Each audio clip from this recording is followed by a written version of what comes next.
Paul Sweeney. Okay.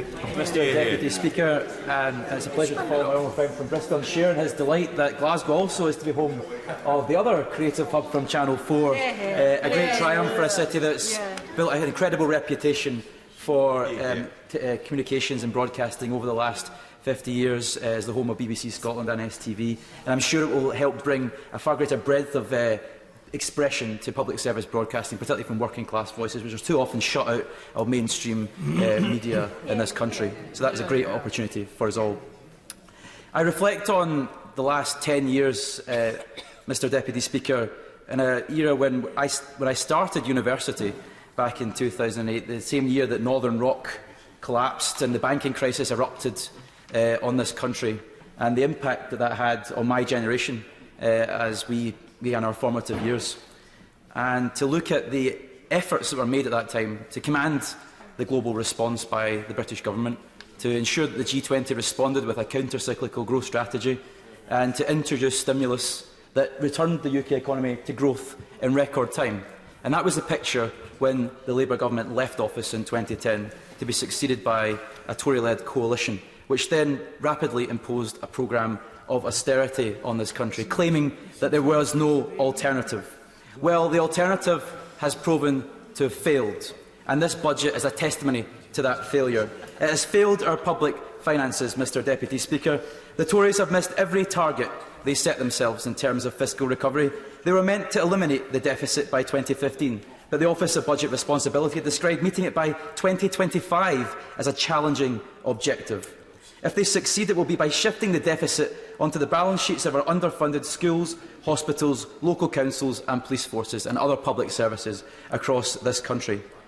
The Tories will have handed out £110 billion in corporate tax giveaways by the end of this Parliament. Choosing tax giveaways for the few over public services for the many is unjust and simply irresponsible. Austerity has failed our economy. Average growth between 1945 and 2009 was 2.4%. But between 2010 and 2016, it was just 2%, and is not forecast to rise above 1.6% for any of the next 5 years. That is a failure in the growth opportunity of this country, and is a failure of my generation, who have been betrayed by that economically illiterate policy of austerity that has been visited on this country. I have to say, Mr Deputy Speaker, that think of the lost opportunity of millions of young people across this country have been betrayed by that. Have been betrayed by that lost opportunity.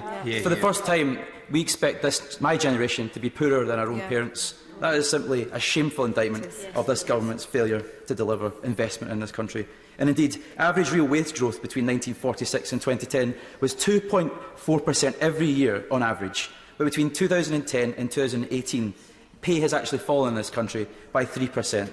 That means 6 million people earn less than the real living wage. And indeed, when this government boasts of record employment levels in this country, we have to reflect that actually coming up to half of the workers in this country are on less than £13,000 a year.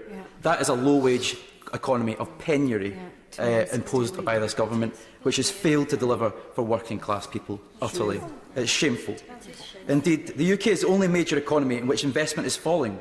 The UK business investment is the lowest in the G7, and public sector investment is over £18 billion lower today than it is in 2010. That is the root cause of the problem. We are using low wages to subsidise industry, not investment and high productivity that will deliver the real economic benefits for everyone in this country. And that is why British productivity remains 15% lower than the other major economies. That, Mr Deputy Speaker, is a vicious cycle of economic decline under this government, unlike the proposals from our party, which proposes a virtuous cycle of recovery that will improve lives for everyone. And we were on that growth trajectory when we left office last time. And I would also particularly reflect on the impact in Scotland. We've heard about £950 million in Barnett consequentials, but that's a drop in the ocean to what is necessary to truly transform the Scottish economy. It's a drop in the ocean relative to the £33 billion budget that the Scottish Government manages, but also it pales into insignificance to the £70 billion programme of investment that Labour proposes to have in Scotland over the next 10 years. That will be the radical